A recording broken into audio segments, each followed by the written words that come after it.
Hello, everyone, and welcome to Thelma's podcast. So, my second live today. I'm so excited. So, I am going to go live with Dylan. Dylan works for Seja.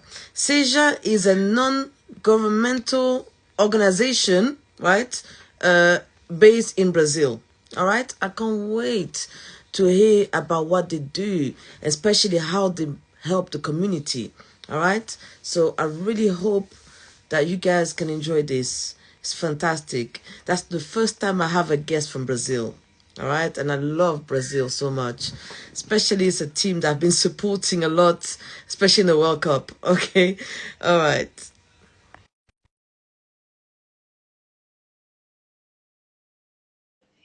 okay,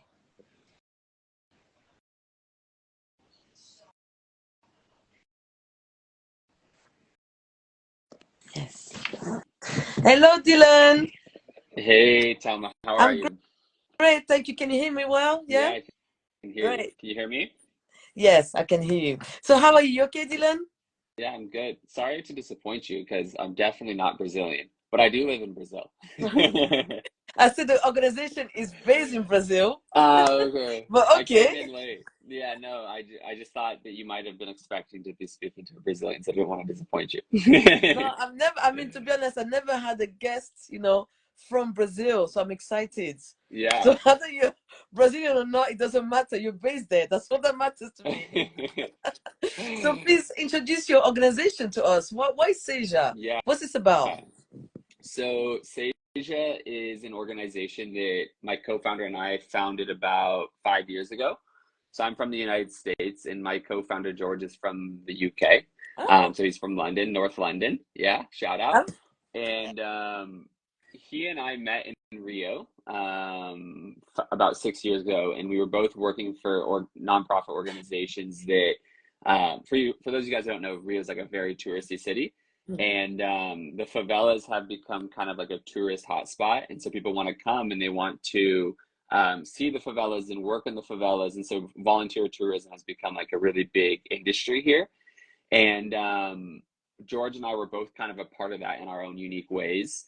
And what we realized is that there were many community leaders and people from the actual communities who were trying to better the places that they lived, but they weren't getting the support because all the money was going to the volunteer tourism industry.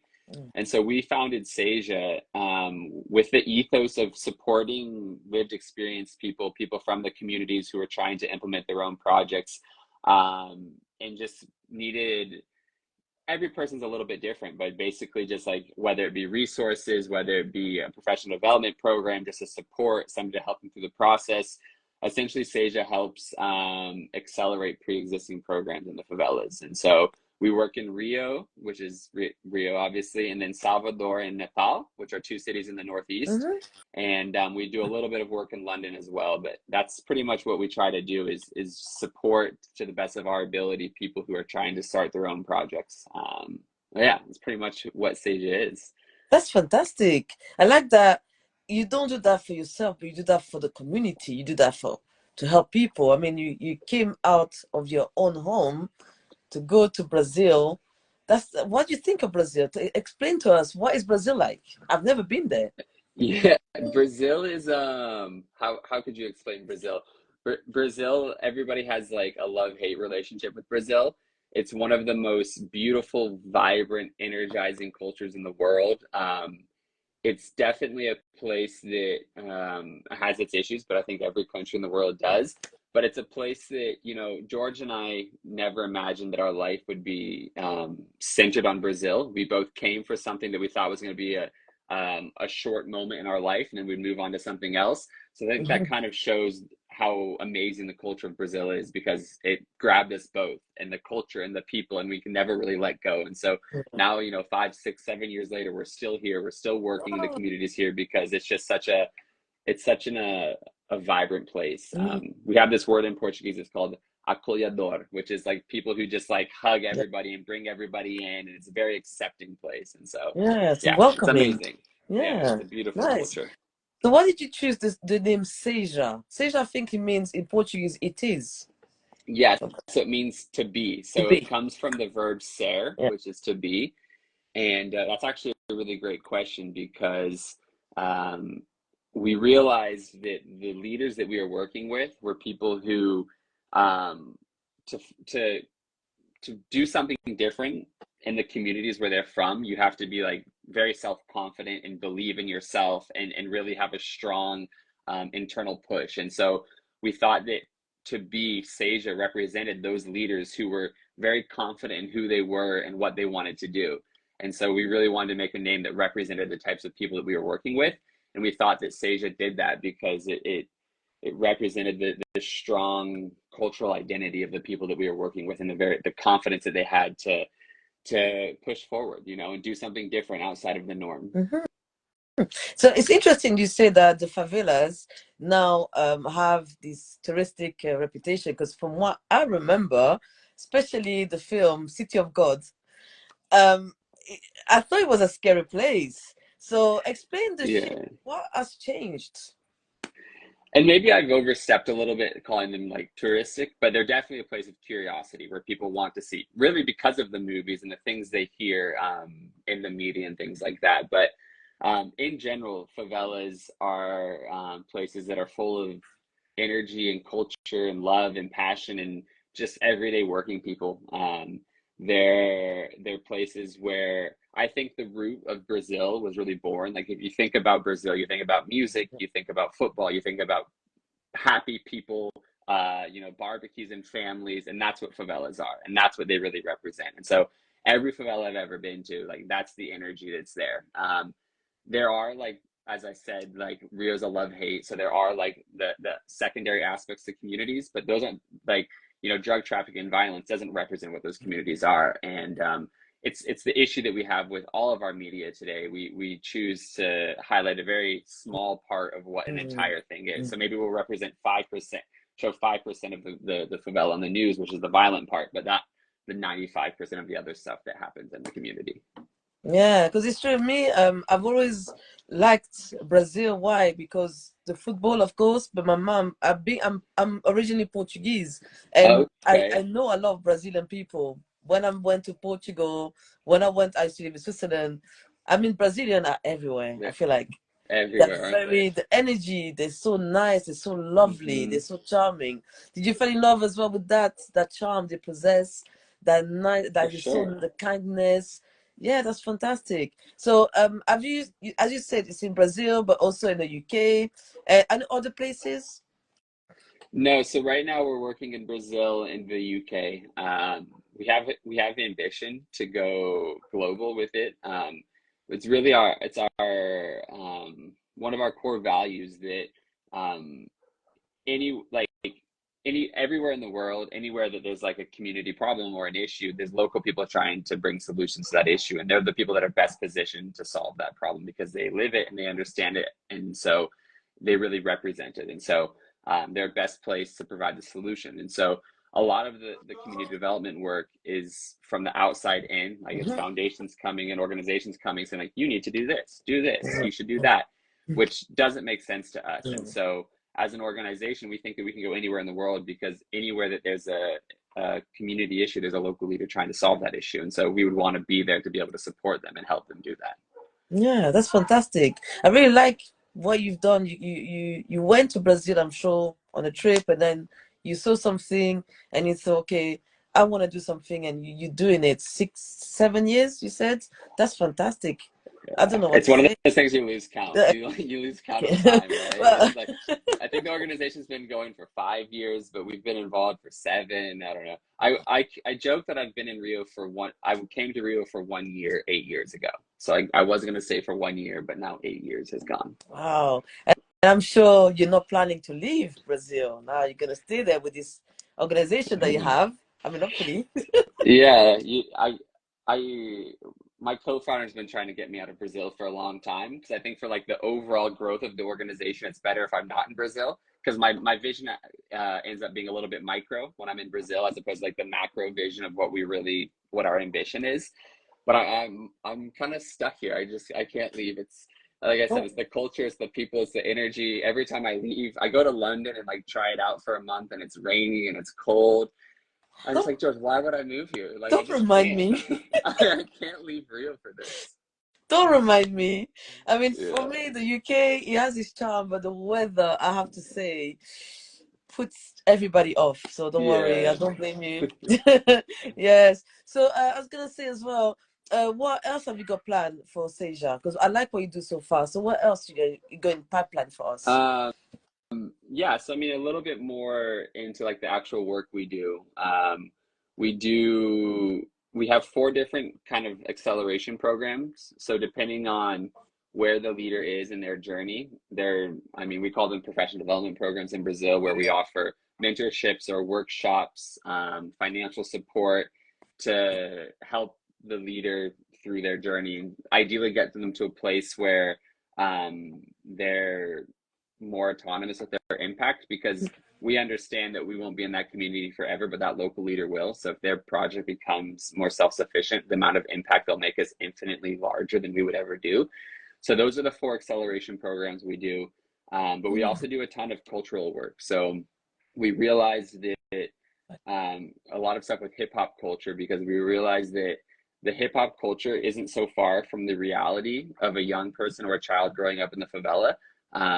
They're two cultures that kind of intertwine, and so being able to use hip hop as a tool for social impact is something that we've started a path we've been exploring as well. So we've been doing a lot of cultural events, ciphers, like get-togethers, dance battles, MC battles.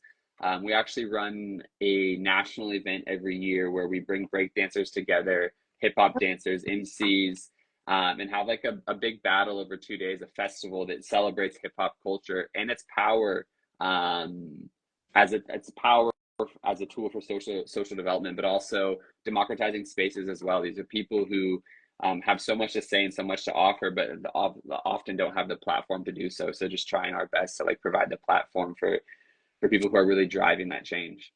Yeah, I like the cultural activity. Does that include capoeira? Does it include knowing more about the Amazon? It does include some capoeira. So a lot of the projects right now in Rio, we have I'm gonna mess this number up, but we're working with about 30 individual projects. Oh. And so each one of those projects is run by a local leader, and we're supporting that local leader autonomously grow their project. And so a lot of those local leaders work with capoeira, because I'm sure that I don't know if you know the history of capoeira, but it's like rooted in very much in like goes back to the days of slavery, and it's like a very rich and important part of Rio's culture. And it's one of those things that people really value and feel the need to pass on to the next generation. So it's not something that gets lost, as the next generation grows up. It's something that's really important. It's a really important part of Brazilian culture. And so a lot of the projects that we work with do work with capoeira, which teaches like, discipline. It teaches so much outside of just dancing. Well, capoeira is essentially like a fight dancing, a fight Yeah, dance, I love a it. little Yeah, I mixture. get that. It's art. I also felt like it was like a fight, but also felt like it was a beautiful fight. I don't want Yeah. to explain, but I've been a fan of that I forever. I'm not an expert, so I could be speaking out of place here.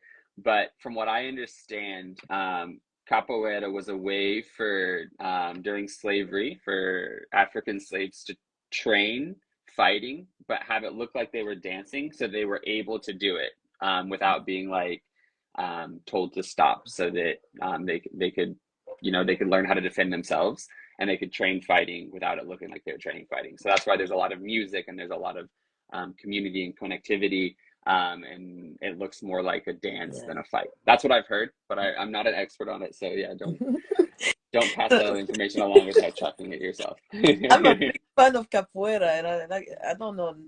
All I know is the beauty of it, but I don't know the Yeah. backstory. But I Have you just been feel to some capoeira shows in London? I haven't yet, but I used to Okay. go in Switzerland. I had friends that they were dancing capoeira, and I was always watching. I was like, I was trying to get to do it, but I'm not a dancer, so I'm like, it's good to be just looking, because Yeah. this is not my gift. I don't have a gift as a dancer, unfortunately.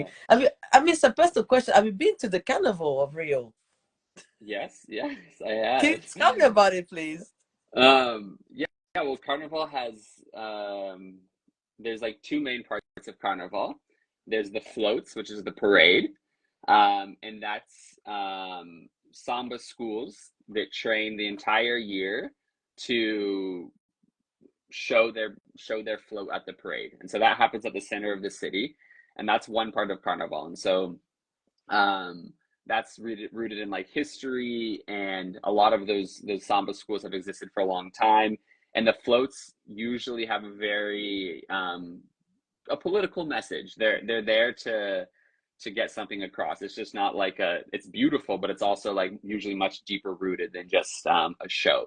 So it's also, we're talking about like art and culture and voice.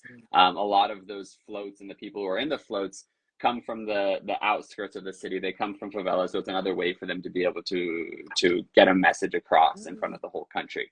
And then outside that, they have the street parties, which are they're called blocos, and that's where like everybody goes to the street, and it's I think an experience that everybody should try once.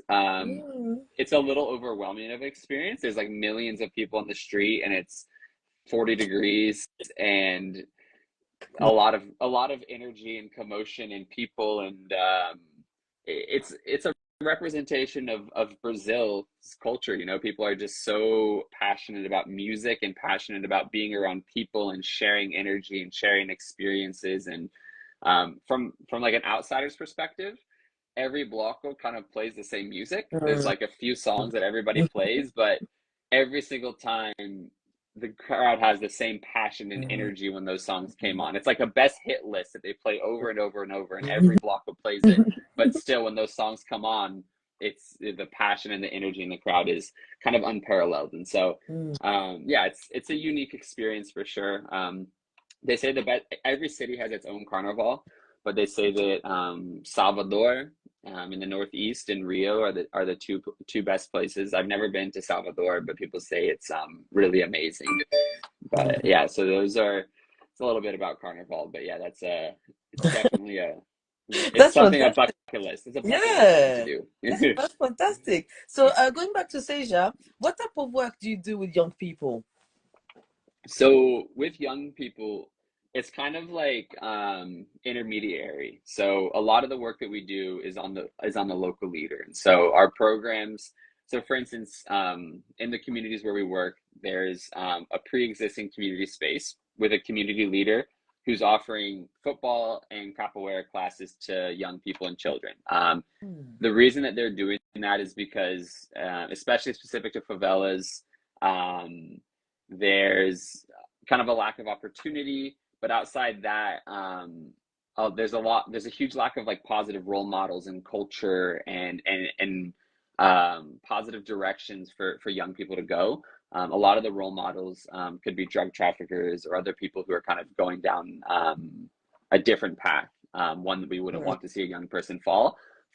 And they're just in a moment of their life of development where they don't really know what's right or wrong, and so they're just looking for any sort of direction or any sort of person that they can connect with. And so these local leaders are that connection for them, and they realize that importance. And so, for instance, a lot of them are doing culture, as I said, and sports, and we work directly with that leader to make their project more sustainable and help it grow as well. So we help them with business plans and infrastructure, so that we recognize if that project becomes sustainable, that person, he or she or they will be there forever, and offering that support to those children and young people in the communities. And so that's really what we're trying to do. So most of our work at Seja is on the local leader level. We don't do a lot of deliveries directly to young people and children, because we recognize the best people to do that are the people from the communities.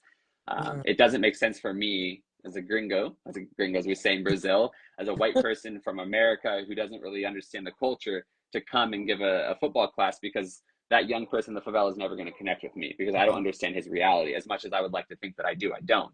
But that local leader from there really does. And so by supporting that person and offering them the resources to grow and expand their work, we understand that we're helping, at the end of the day, more young people and children follow a different path. That's I don't know if that fantastic. makes sense. No, it does. It does. It totally does. Like you said, they're looking for a role model. They're looking for a focal point. And I'm not saying you're not that person, but I think they should have, the fact that you left your home to be there with them, you know, look at you, you know a lot about Brazil. I bet Yeah. more, even as people from Brazil know. So I don't know. They should let you try to also be at the forefront, personally. And I want to ask you, so how is it that you advertise Seja? How do you advertise it? How do people get to know about this? Yeah, so Sage is a nonprofit, so we rely 100% on donations to keep our work going. Most of our work's just via our Instagram, where we show and advertise what we're doing. We have a website that's being rebuilt right now, so hopefully that will be done soon as well. It's kind of Mhm. our endless project is a website because every time you build it, you feel like you need to update it to better represent what you're doing, and it never Yeah. stops. Oh, But yeah, so most of the work that we're doing is shown on Instagram. We have two different Instagram pages. One's called Seja Hubs, which is like the hub of where we show everything, and then Seja TV is where we kind of have a place where we can play a little bit, be more organic, and kind of show our true culture as an organization. But yeah, so we do it all through Instagram is where we get to know people and share about the work that we're doing and do a lot of stuff with sharing the work of the leaders that we're working with. I think that's what's interesting is because um, a lot of people want to meet local people who are mhm. running amazing projects, but it's impossible to know or find that person unless you're there on the ground. And that's kind of what we can do. We can facilitate that connection between an international donor and somebody in Brazil who's running surf classes for kids in a favela. And through our Instagram pages, you can get to know that person and see the work that they're doing and even connect with them because they all have their own pages and their own work and directly support them as well. And so that's really what we're trying to do at the end of the day is, it's working systemic inequalities and redistributing resources. And so we're taking resources and putting in the places in the hands of the people who can do the best with those resources. And so whether it's via Sage or reaching out directly to our partners, we're all working towards the same goal. Yeah, I can see. And honestly, thank you for reaching out to me because I didn't know about what you do. Then when, every time somebody send me a message, I'm like, let me find out about this person. And I was so mesmerized. I'm like, oh, so I need you guys on my podcast. This is fantastic what you do. And honestly, I'm gonna Yes. say I never expected. I was like, this person from Brazil speak English so well. So I love the whole story, the way you came out of your way to do this. Not a lot of people do that. So honestly, you're such a wonderful person, and Well, I, thank I you. hope that this is gonna grow. And by doing this podcast, I really hope everybody that's watching can follow your story and can also contribute anything. Like, let me know how I can help from the UK. Anytime you come Yeah. to the UK, please come during the summer holidays. Don't Yeah, come I'm during the done. winter. Yeah. I won't come in the winter anymore. You can be sure of that. No, come summer or spring. But my last question for you, and before I go, even a big thank you for your time. It's Yeah, just thank fantastic you to so have much for you. reaching out as well. I'm excited to connect with other people as well. Yes, same here. So, what would you advise young people who would like to one day, hopefully, organize and found launch their own organization? What would be your advice? Your main advice? Yeah, I think I would have two main Yeah, advices. go for it. I think the first advice is just do it. I think that a lot of us get stuck in stages of thinking you want to do it and planning and always thinking about all the things that could go wrong or why it won't work, but really just find the reason why it will and just do it and take that first step. Um, and so I think that's the hardest step to take is the first step because once you're doing it, but that's the scariest step to take. So if you're really passionate about something and you want to do it, just start. That's definitely the first thing. It's just it sounds simple, but that's the hardest step. And once you take that, you start doing it and who knows what will happen with your idea because it's going to grow and it's going to change. So have an open mind and understand it's going to take on a new energy and a new personality. But that first step, if you don't take that first step, you'll never be able to be a part of that process of growth and see where it goes. And then just understanding that it's going to be a hard journey for like Mhm. any time that you're starting something on your own, and be ready to do that. So you want to take that first step but also understand that you have to be committed to it and you have to be willing to dedicate the time and the more time and energy that you can dedicate it to it, and just doing it over time, the positive results you will see. So like don't give up in the first week or the first day or the first month or the first year. You have to be persistent. But if you're persistent and you're passionate and you take that first step, then no matter what you do, it'll be successful. Oh wow, what a beautiful pieces of advice. See? Not one, but a couple. That's fantastic. Yeah, yeah, You're right. yeah. Go for it. Whatever your gut feeling, go for it. It's not gonna be Exactly. easy, but consistency, but perseverance, I think, as well, is key. And also Exactly. thank you for everything you do for those young people and for the community. It's Yeah. fantastic. And I hope No, to go to Brazil one day. Who knows? yeah, if you come to Brazil, let us know. We'll Yes. definitely reach out when we're in London. We're looking to expand our programming again. So yeah, if you know anybody in London, or if anybody's watching, reach out to Yes. us because we Yes. definitely want to get more involved in London again, and we'll be in touch. Definitely. We'll keep in touch. And thank you so much, Dylan. Have a Yeah, I lovely appreciate it. midday for you guys. No. What's up? Early afternoon, Early afternoon. So have a 3:30. lovely Yeah. afternoon. Yeah. All And right. thank you so Thank you. much. You too. Bye.